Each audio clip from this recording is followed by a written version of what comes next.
Good afternoon, everyone. Mr. President, it is a high honor and a distinct privilege to welcome you to the United States Capitol for our Friends of Ireland Luncheon. We are saddened that the Taoiseach could not be here, as Taoiseachs of Ireland have been the traditional participation in this lunch over the years. But we know that he is with us in spirit, and we send him bicameral and bipartisan greetings. Leader McCarthy is here, and from the Senate, Leader McCarthy, and from the Senate, Pat Leahy, among others, but he is our senior member. His mother's Italian, his father's Irish, so he shows up at everything.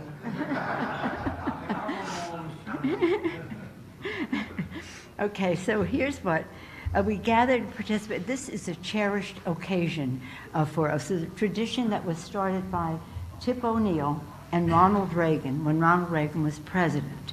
In the first year, it was just the president and the speaker, as it is now. But in the years that followed, the Taoiseach was an important special guest. And you might be interested to know, Mr. President, that when Tip O'Neill had the first lunch, he had invited 16 members, 12 of them from Massachusetts. The next year I got invited. Then you came in the next year, okay. The next year, you were proudly joined by the Taoiseach Garrett Fitzgerald, and each year since, again, that has been how we have celebrated the Feast of St. Patrick. We're grateful to the Friends of Ireland Caucus, led by co-chair Richie Neal. There are we, Richie, Mike Kelly. Where's Pat?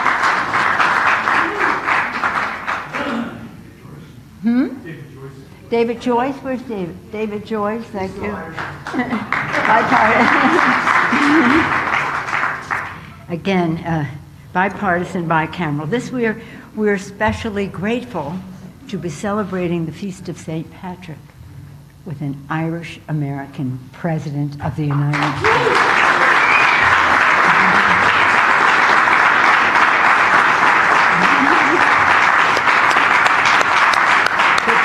Ties between our two nations are very strong, as you know, and even though the Speaker of the House is not Irish, Italian-American, I don't have Irish grandparents, but I do have Irish grandchildren. Sean, Ryan, and Liam. And again, they are just an example of the millions of bonds between our two countries of Irish Americans. And that future of our country is strengthened by America's, we talk about the firm commitment to our future. It's enhanced by Irish Americans.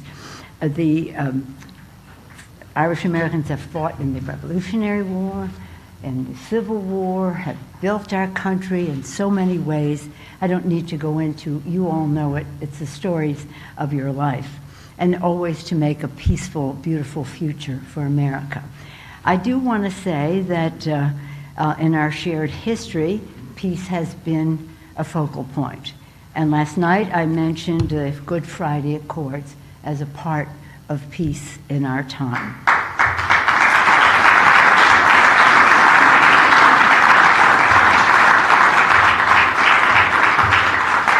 I spoke about it last night because I had the privilege of being on a number of Codels to Ireland, to Northern Ireland as well.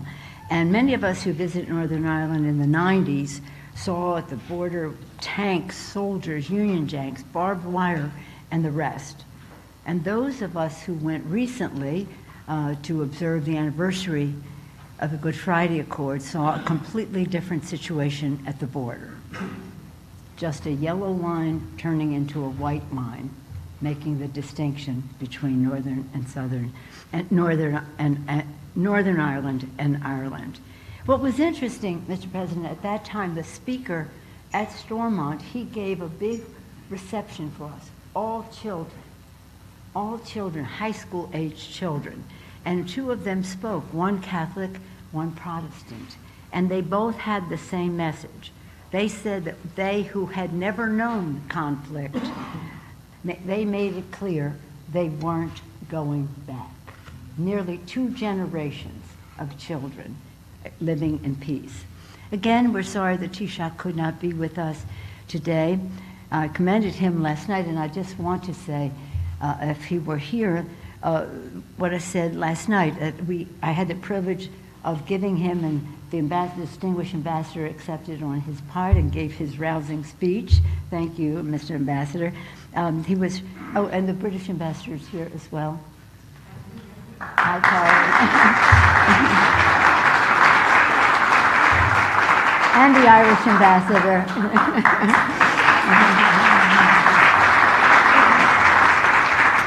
I said at the time of the Taoiseach that the world has been awed by his handling of the pandemic because he'd had a lifetime of leadership in terms of public health. His handling of the economy of Ireland, especially during the difficult times of Brexit, his reinvigoration of the government focus on housing and healthcare being a focus in his public life, and his unyielding belief in the power of education for the Irish children. And we saluted him for Ireland's very important role in promoting peace in Ukraine. Peace in Ukraine. Now, in the spirit of peace and our nation's longtime partnership, let us hear a blessing offered by Right Reverend Thomas O'Connor of Our Lady of Glastonbury Abbey in Hickam, Massachusetts. Is that your parish? Everything's my parish.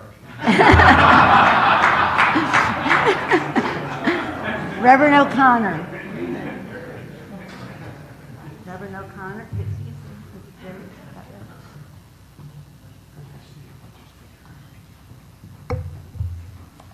Good afternoon. Let us pray. O awesome God, we come here today to commemorate St. Patrick, who worked to unite and reconcile people, the same mission which all leaders of nations are charged with.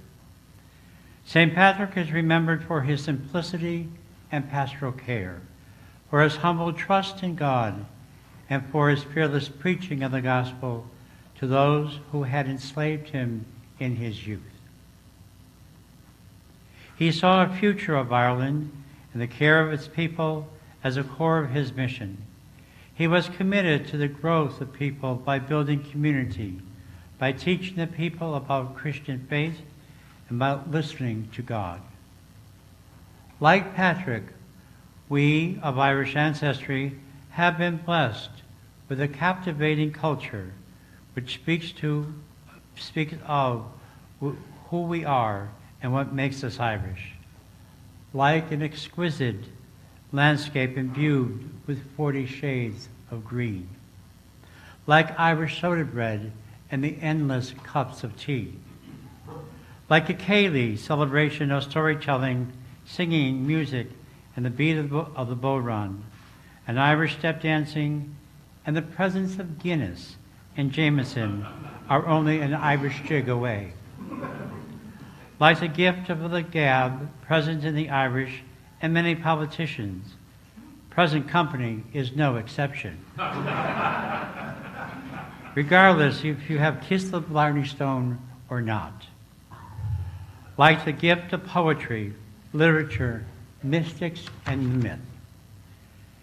And also like the beautiful concept of Anam Cara, soul friends, which our two nations have become over the years in a strong bond of hope, unity, and trust.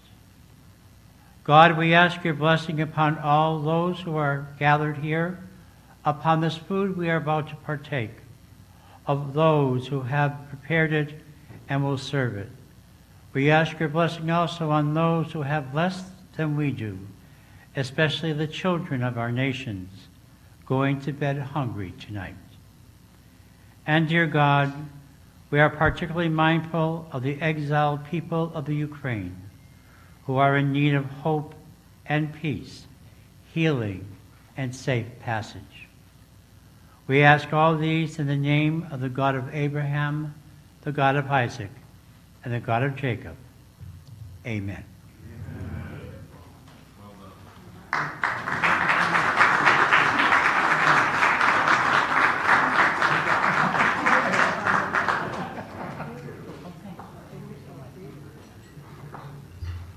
Do you think Father has kissed the Barney Stone? Hey, hey, hey. Oh, no, he hasn't even been to Ireland yet. Well, Father, I've been to Ireland. I've spoken to the Doyle. That's a big honor, yes, to talk about the children. And when Ronald Reagan came to speak at that first luncheon, he talked about the children. He said, America has been blessed by her Irish children. And one of those Irish children is now the President of the United States.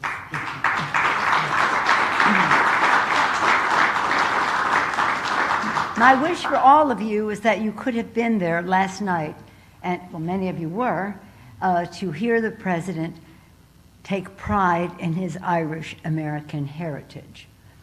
He made us cry, almost. He made us laugh in our hearts, and he made us think. He made us think about what America is and what the Irish community means to our great country. And we could see how this great president came to be as a person who understands the beautiful diversity of our country. As I've said, because he respects his own heritage, he understands how we respect our own heritage as well.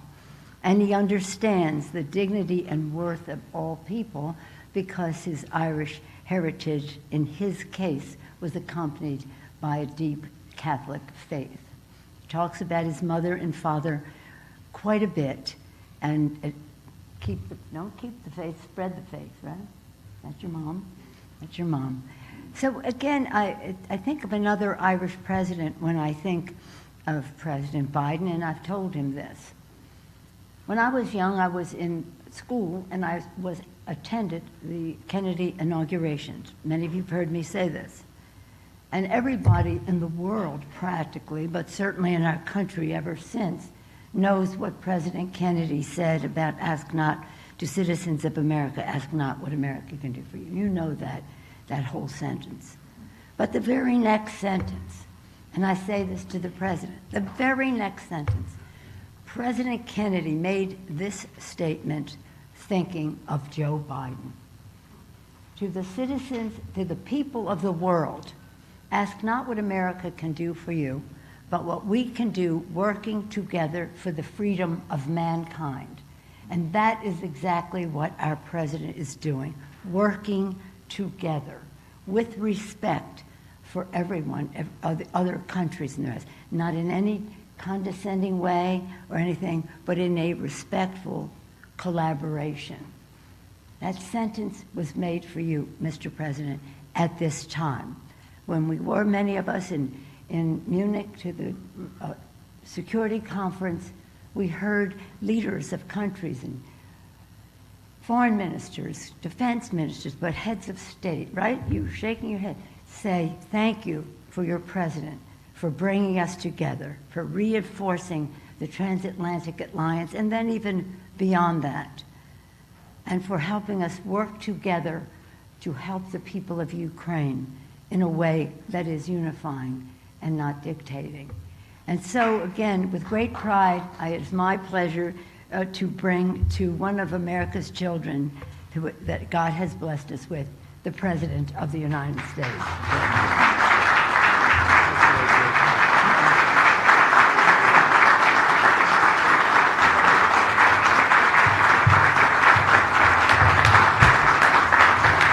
Thank you very much, Nancy. That's very kind. Thank you. Thanks. Father, before I begin, bless me, Father, for I'm about to sin.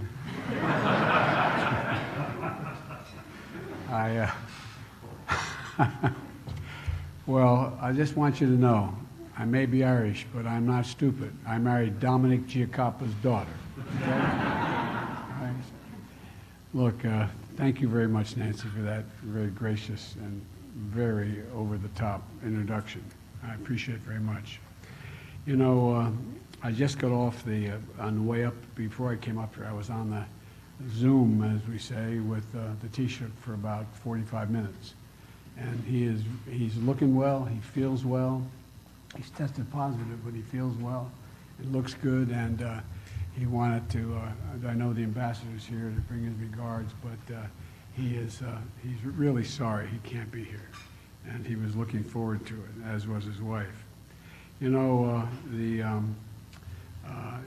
good spirits and feelings as well that exist on St. Patrick's Day seems to be one of those few times, and not so I would say few. We should have more times like this where Democrats and Republicans get together and we actually not only agree on one thing, but we remind ourselves we actually like each other. And it's a useful thing. And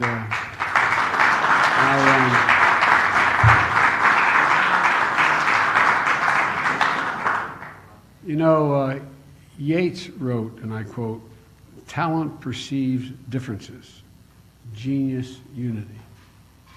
Talents perceives differences, genius unity. And you know, I think today we can add a fifth item to at least my unity agenda, and that's support of our relationship between Ireland and the United States, which is taking on an even more intense and cooperative form than it ever has because of Ireland's neutrality. On this issue, it brings together Speaker Pelosi, Leader McCarthy, Richie Neal, who is Irish, as we say where I come from belt buckle to shoe sole, and the leaders of both our parties and all the friends of Ireland.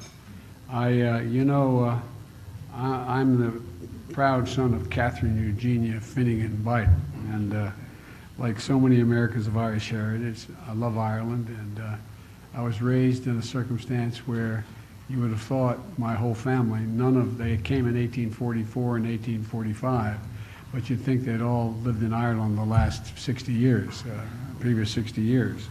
There's, as I was talking to the Taoiseach today, the Irish on St. Patrick's Day Irish Americans think they're more Irish than the Irish. And, but that's kind of how I was raised. Like so many Americans of Irish heritage, like other people of other heritage as well, it was imbued in me to be proud of my heritage, and you know, the pride that was passed down generations in our family, even though they've been here since the mid-1800s. And it was this part of the air we breathed, especially up in Scranton, and where we lived near my grandpa. My grandfather, Ambrose Finnegan, used to say, and I mean this, he'd say, "Joey, if you're lucky enough to be Irish, you're lucky enough." Every time something bad happened, I go, I'm not sure. Anyway, but because being an Irish family, family was everything. My dad's expression was family is the beginning, the middle, and the end, and he meant it. But you know, the faith we share with one another and the resilience that we've all gone through, both in America and in Ireland, you know, are ones that we've been knocked down sometimes, just knocked flat in our back. And my mom's expression for real was, "Joey, get up. Just get up. Get up." It's a simple proposition. It was sort of the Irish of it. You just get up, no matter what. Dust yourself off and move. We're not the only culture that has that view, but it was imbued in my family. And the other one was that, and I mean this sincerely, my dad is, no one is better than you, and you're no better than anyone else. Not a joke. No one is better than you, but you're no better than anyone else. And it's real. It's real. Because we were taught never, as my mother would say, never bow, never bend, never yield. But the truth of the matter was that in the days when my parents and grandparents were growing up in this cold country of Scranton, being Irish was less than a badge of honor. My great-grandfather blew it on my grandmother Finnegan's maiden name, was only the second Catholic ever elected to the Senate in the state of Pennsylvania, and that was 1907. Only the second one. The first one was in, I think, 1838 or 1840. The point was that, like many cultures, like many folks, where you came from was either viewed as an asset or a liability. And but the point is that everything that we were taught, and I'm sure all of you of Irish background and other backgrounds as well, were taught that it's all about striving for a better future, that you can do better, just simply do better, and and you can do it while you cherish the past. Now you don't have to forget the past or disassociate yourself from it, but cherish it. These are the values of immigrants, not only from Ireland, but from like my great-great-grandparents when they were brought themselves to the United States. But today it's only part of what it means to be Irish. There's an indelible part of it that is American, because the values are the same, in my view. The values built into our Constitution. That we are I heard me say last night, I think we're the most unique country in the history of the world. We're the only country based upon organizationally, not geography, not ethnicity, not race, not religion, but on a notion, an idea. We hold these truths to be self-evident, that all men and women are created equal, endowed by their Creator with certain inalienable rights, life, liberty. I mean, that's the basis of why we formed this country. No other country has ever been based on a notion like that. They've incorporated those notions, but the basis for their organization has been their ethnicity, their religion, their geography, whatever, but not here. And I know I say it, and many of you say it, and I think people wonder whether we really mean it. I really think the source of our strength is our diversity. The source of our strength is our diversity. And, the values that immigrants from Ireland brought, but as I said, they're not only Irish values, they're the values, I think, of the vast majority of immigrants who come to the United States. And I'm proud to say that the bond between Ireland and the United States, by the way, has grown deeper and stronger over the years, for real. And we've navigated a once-in-a-century pandemic together. We've grieved the loss of too many people in both our countries. And we worked to rebuild our economies and taken on the challenge of renewing and strengthening our democracy. Because, again, I apologize for repeating myself, but I know many of you heard me say, I think we're at an inflection point in history. I think, and I mean that sincerely, it occurs every several generations. I think we're in a genuine struggle between autocracies and democracies, and whether or not democracies can be sustained. And I'm going to be speaking to President Xi tomorrow, and he'll remind me that I told him, he remembers every damn thing I've said, unfortunately. But all kidding aside, we talked about the idea, he does not believe democracies can be sustained in the 21st century. Because things move so rapidly, technology is changing so much, democracies don't have time to arrive at consensus. That's why autocracies will succeed. Well, and now, you have Ireland stepping up, not only in terms of their relationship with us, but, the Good Friday agreements, built on political and economic progress that we've made together. And I know some criticize me, but I've had a good relationship with the Prime Minister of Great Britain, Boris. We always kid each other when we see each other, but the point is that I've made it clear that I don't think I just speak for myself. The Good Friday agreements are firmly supported here in the United States, and we insist that it occur. They can be maintained. Because it's not too hard.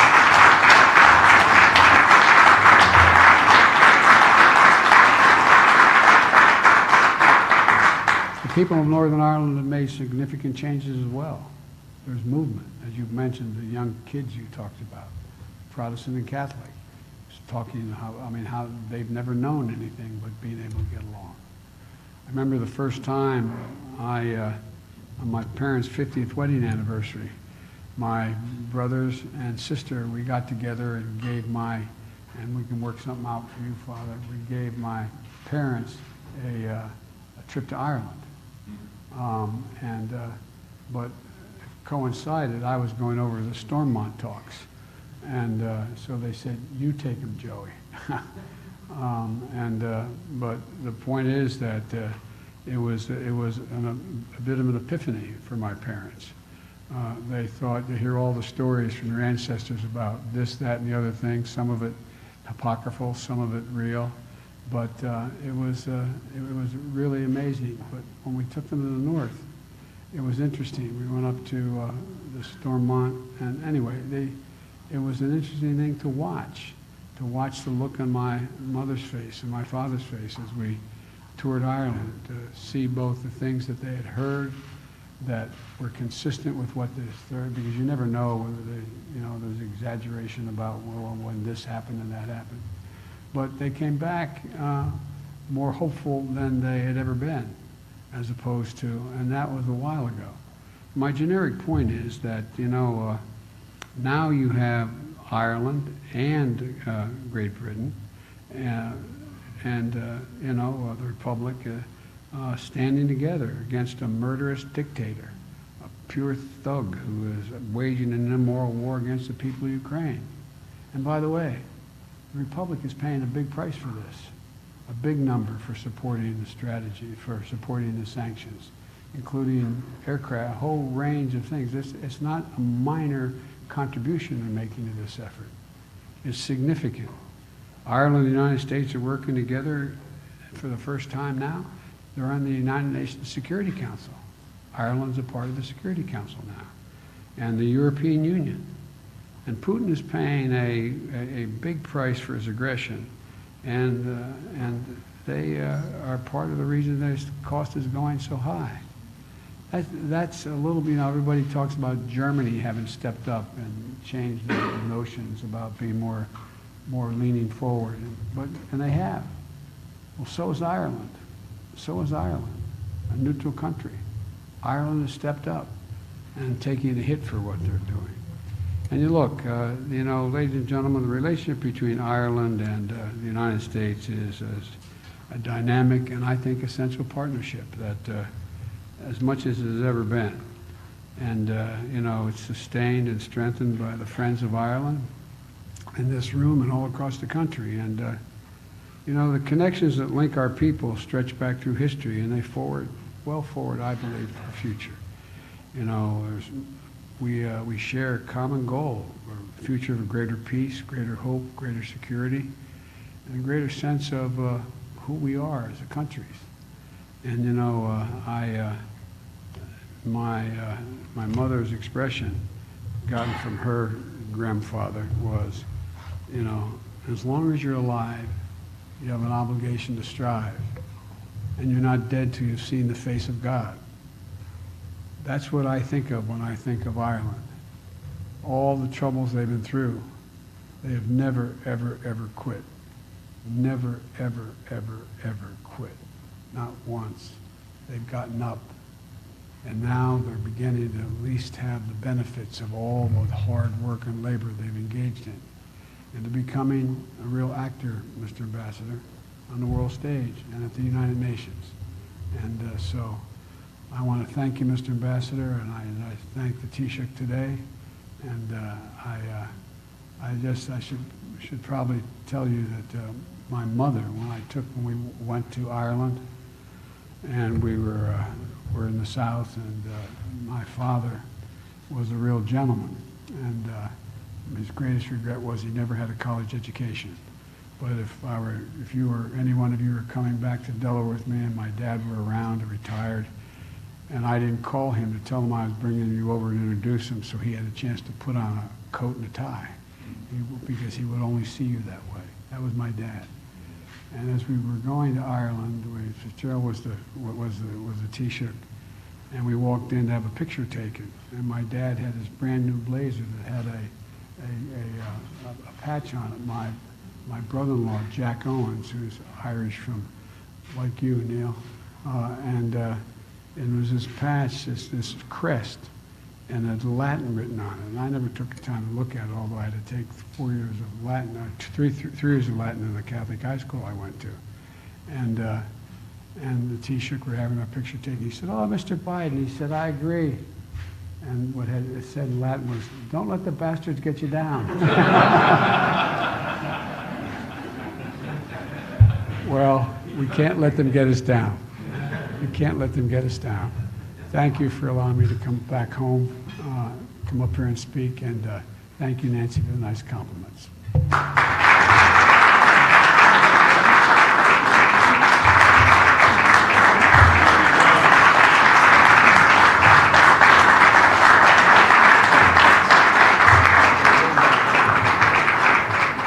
As the president has to make a clean exit to go back to work, I wanted all of us to lift our glass to toast the president on this St. Patrick's Day. Mr. President, this is a toast that I learned from my grandchildren.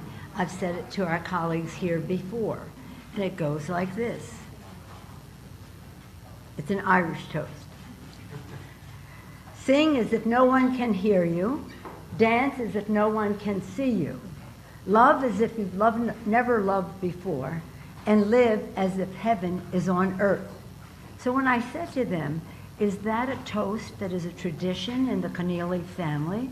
They said, no, that's a sign that is in the Shannon Airport. To the President, Thank you. Thank you, Mr. President. Happy St. Patrick's Day. Well, my grandmother had one. She said, "May those who love us, and those who don't, may they turn their ankles so we know they're coming by their limp."